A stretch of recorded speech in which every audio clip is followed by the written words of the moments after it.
What's up, man? Good to see you. How are things? It is hot here, but cannot complain. Life's good. Right on. Glad to hear it. We in Arizona or Montana? Where's it hot? I mean, probably both places. Yeah. Arizona right now. Cool, cool, man. Yeah. I mean, speaking of Montana, I saw that. What did you do? Some coaching, some fights recently? You shared something on your Instagram. What's going on with that? How was it? Yeah, we had a couple boys go up there and fight. A couple tough amateurs fighting. Fought up there, and it was a good trip.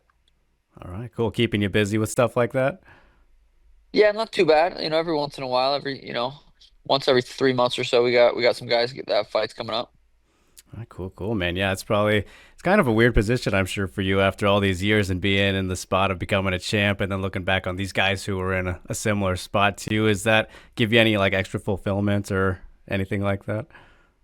Yeah, definitely does. It's a really cool position to be in too, and just knowing like what it means to them for me to be there with them and stuff. So yeah, definitely fulfillment in that. Are you one of the guys who's like more nervous for teammates fighting than your own, or how's that dynamic? Um, yeah, I'd say, well, a little bit. I don't get too nervous Kind of for them. depends. Yeah, it depends on the what's on the line. Like these amateur fights, I know they're just they're good. It's experience. A loss at the end of the world. It's just good experience. But for the bigger fights, definitely feel a little bit more nervous. Yeah, for sure, man. Totally makes sense. The higher the stakes, the pressure, all that stuff. Yeah. So, man, it's kind of crazy too. Looking back on things, obviously we're in the ninth season of Dana White's Contender Series, almost 10 years since yours, man, which is probably makes you feel old, right? But Yeah, it's weird.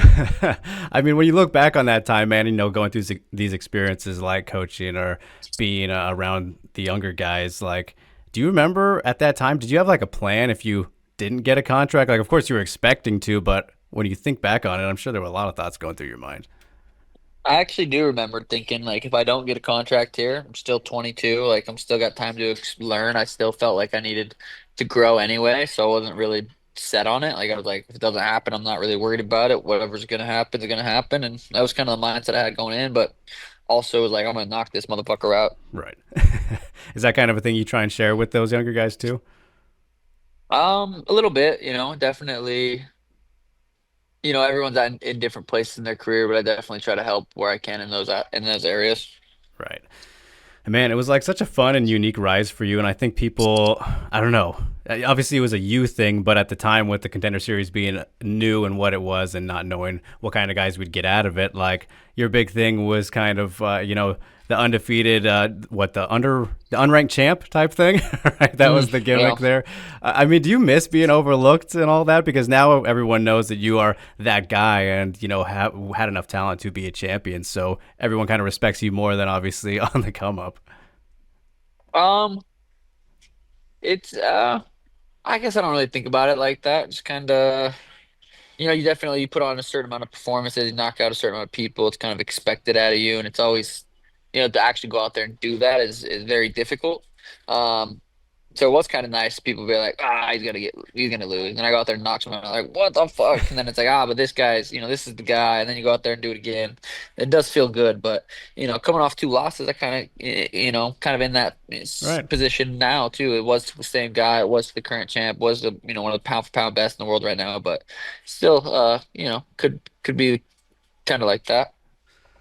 I imagine the title fight might be the title win might be the answer to this, but like, did you have a moment where that was the sweetest kind of shutting people up? Yeah, I mean, the Aljo fight was definitely there. I mean, the Cheeto 2 fight was also incredible. It was up there. It was probably tied with the Aljo fight.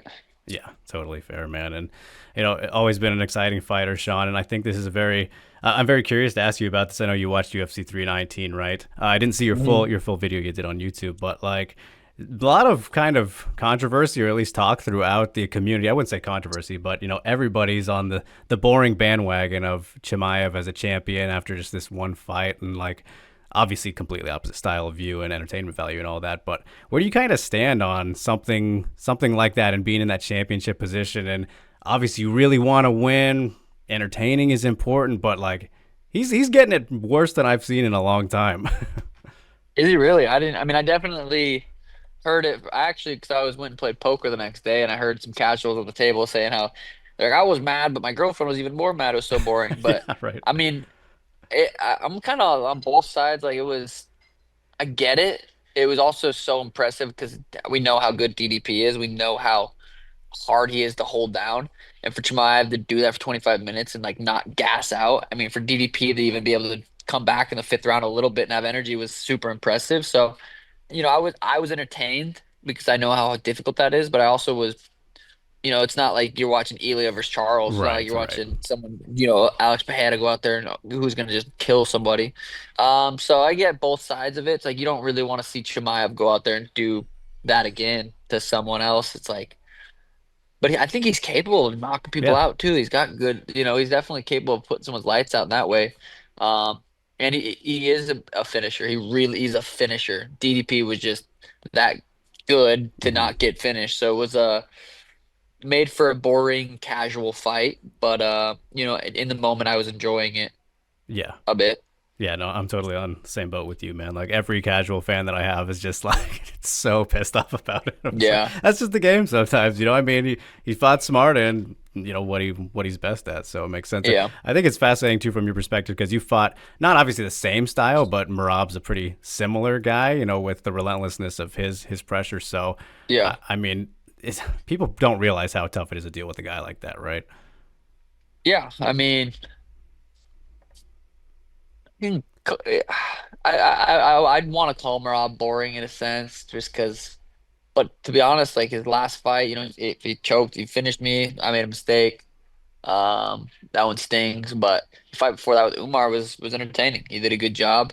Um, but we'll see where he continues to go. I mean, if he gets a hold of Corey and just kind of holds him for 25 minutes, like it's not gonna be. Yeah, we'll see. But there's chances that fight's wild and chaotic, and Corey causes scrambles, and there's a chance that fight's very entertaining. But overall, Marab's got more of like a kind of boring style. Yeah, kind of. I mean, the meta these days, right? All the champs, you know, being well rounded are very strong at the grappling. It seems, at least right now, for a Yeah. handful of them. But yeah, man, I'm sure you're getting asked about the Sandhagen and Rob fight a whole bunch. So I don't want to like specifically just ask you what your prediction will be or anything like that. But I don't know. From my perspective, I could see this one being maybe similar to Umar versus Corey. Like I don't know. It's kind of hard for me to assess it, and just because of seeing what Corey has done since then, right? But Yeah. I mean, I guess how competitive can you see that fight being, like in terms of if we were to compare it to something else, I mean, I just don't count Corey out. right? He's one of the most skilled guys in the UFC. He wants it. He's hungry. This is his chance. Like, I mean, you could want to be hungry and have a chance, and then Rob grabs a hold of you, and you don't have an answer for it. So it's like that's a possibility too. Marab's fighting back to back to back, third fight this year, third weight cut. Weight cuts are no joke. Weight cuts are hard. They're not good for you. So that could play a role. There's just so much that goes into it. But yeah, I think there's a world where it's very competitive, 100%. Um, there's a world Corey fucking lands that flying knee right on his chin. There's a world Marab dominates. Like it's just I could see that fight going any which way. Are you kind of rooting for Corey at all, just because that's quicker path back to a title fight, maybe? Um, I don't know. I don't know. I mean, if Rob goes out there and does that to Corey too, it's like, hey, it's like, see, it's not. I don't suck. He's just that good. No, I don't care. May the best man win. I still and I still foresee a future where I knock Marab out. So, um, yeah, I'm not necessarily rooting for one guy or the other. No, fair enough, man. Of course, just curious, but I mean, like, so where are things at with you, Sean? I know you wanted to get in another one when you were talking to Ariel. Kind of maybe he was jumping to assumptions there with it, you having a fight lined up. But is there anything we're working on? Are you still hoping to get one in this year, and anything in particular? Still planning on November, December. Now, when I say planning on, that's in my mind. I haven't Yeah. talked to UFC at all. I'm gonna go talk to them in 2 weeks and hopefully figure something out either this year or early next year. Does featherweight entice you anymore with kind of all the action going on there? Obviously, we saw Pico come in and get knocked out, but like, there's a lot going Mm. on in the division above you right now. No, I think bantamweight's still where my head's at for the next year or so. All right, man. Yeah, well, it's still plenty of great options there for you. So, all right, Sean. Well, I don't want to keep you too long, man. I know you're a busy man, so I appreciate you taking the time and looking forward to whatever does come next. And I hope you just get to keep enjoying life and living it up, man. Wishing you all the best. So, thanks for the time. Yep. Thank you, bro. Peace.